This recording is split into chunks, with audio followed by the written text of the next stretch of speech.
Marissa. Hi, Lydia. How are you? Welcome back, by the way. Thank you. First of all, like I've said, this is my board at home project. So I want to thank you so much for participating. Anytime, my love, anytime.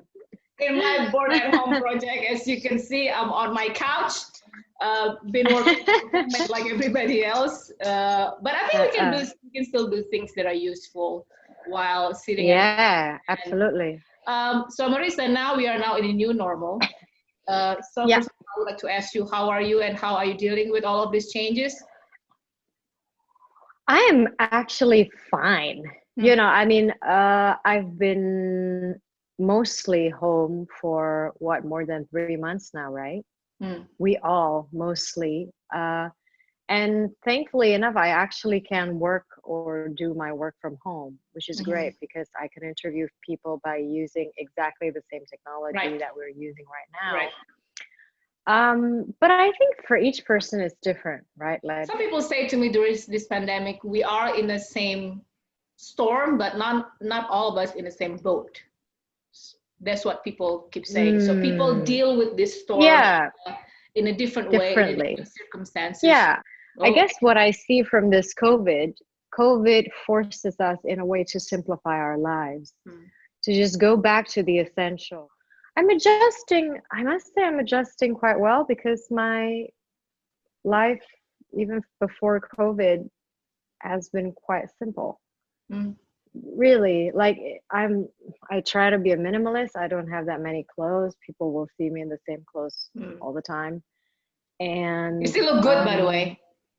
Don't worry about that. Oh, thank you.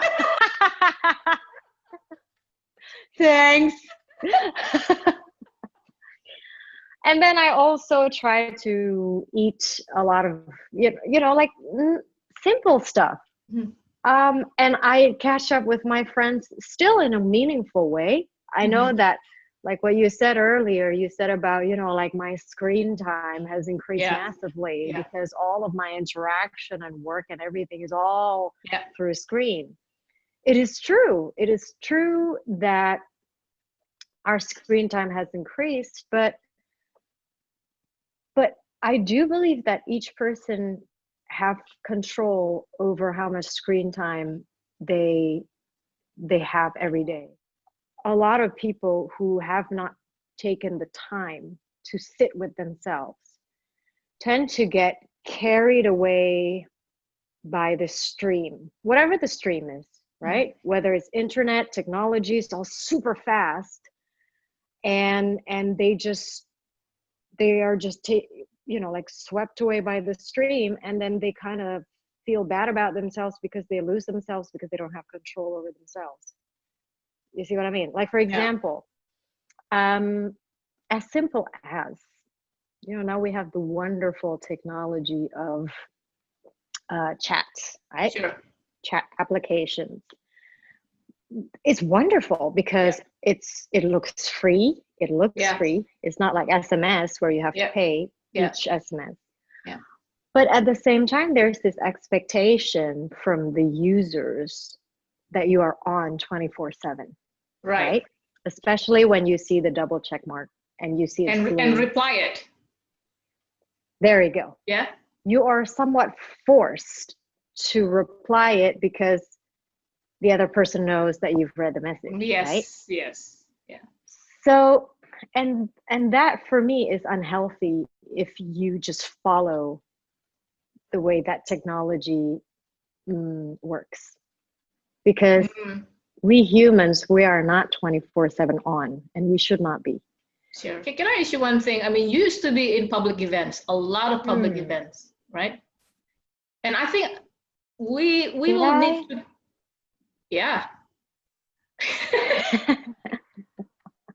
Was I? What do you mean by a lot, though? A lot. Well, I mean, you give a talk, you become moderator, right? You are on the stage. Oh yeah. You go to awarding events, and just receptions. I mean, I met you most of the time actually at receptions, I think. Or meetings or dinners. Right? Yeah. So, and I think having a large gathering is something that a bit further compared to other activity that we are able to do in the reopening phase. I think having sports events, convention, I don't know, the awarding, ceremony or stuff like that. Yeah. Like, is there, do you Events, events with just a lot, big number of people. yeah. Do you miss that? This is probably the personal, but do you miss that having that agenda? Not really. Not really. Isn't that weird? Like, not really, actually, babe. Weird. It's like, because I can still do those things virtually. I mean, for example, I can moderate a discussion or an event or a whatever, like any event virtually. I can still do that. And yeah, it's I don't really, and plus, if you notice, every time we gather in this like dinners, whatever, I tend to just be in the corner and you talk to the same one people. or two friends. And Hey, voila. There we go. So secrets were never my thing anyway. It's like, but it's interesting actually, Led, because you used to be a TV journalist as well. Yeah. And right, I mean, the nature of TV journalism is actually you're just talking to a camera, right? Yeah, or maximum 3. Right? Maximum 3. Yeah. So literally it's like people. It's like I talk to 1, 2, or 3 people. Yeah. But people think, but because the audience, like people who watch the program that we were on were to hundreds and thousands of people. Right.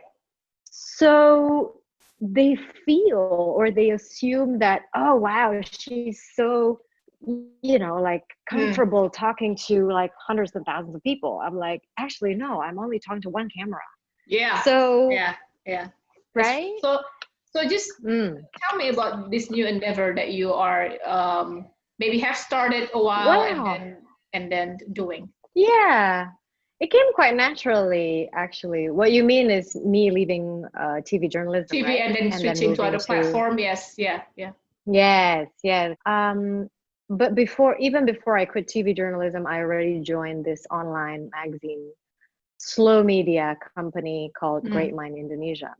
Yeah, which by the way, people should check that channel. Thank you. So yeah, it all really, because over the years, as I get older, I've become more and more interested in philosophy and psychology. So right now, I'm not doing TV journalism anymore. What I'm doing is I act in films and I write for Greatmind Indonesia, and having this position as lead editor. And I love it, babe. I love it. I can tell. From watching from watching you doing that, I can tell that you really, really believe in what you're saying. Yeah, because I feel that all of the things that I've shared is actually, I apply it in my life. Like the fact that in 2017, that was the peak of my depression. And I remember it was in March 2017 where I was just like so screwed up here, I felt. And then I found this book, which was very helpful. It was the beginning of my journey, actually, trying to get to know myself. And that really helps, getting to know oneself. That book was called Anger, Cooling the Flames, and it was written by this Buddhist monk and Zen master called Thich Nhat Hanh. So it's like, like people know the Dalai Lama, but actually there's also Thich Nhat Hanh. I mean, they're friends. Yeah. And there's just a lot of, it's like a mix of psychology, psychology, philosophy, it just works for me. I learned a lot as well from this modern philosopher, Alain de Botton. He's English, but Swiss, I think Swiss English. And he has this thing called the School of Life. And I find the School of Life so useful for me to get to know myself and thus feeling okay about myself. And then at that time I was thinking, like, my God, you know, if only these things are accessible in Indonesian. And so I decided to, you know, like, join up with my friend, who's the founder of Greatmind, Ben Subiakto. We had one coffee, and apparently he also loves the School of Life. So that's how it happened. And all of the things that I've written so far, it's all based on my own experience. And also I just, and my interviews with people, for example. So I'm sure then, you know, you're gonna keep doing this for you know, for a long time. You get to share with us about I hope so. Yeah. Maybe you should write a book. You know, that's what I want to say. Maybe you read maybe. Maybe you should write your own, and then just put all those thoughts and views that you generate from your reading and from your experiences. Do that. So. Oh, thank you for the encouragement. I'll think about that. You know, I just need to read a lot first to feel confident about writing a book.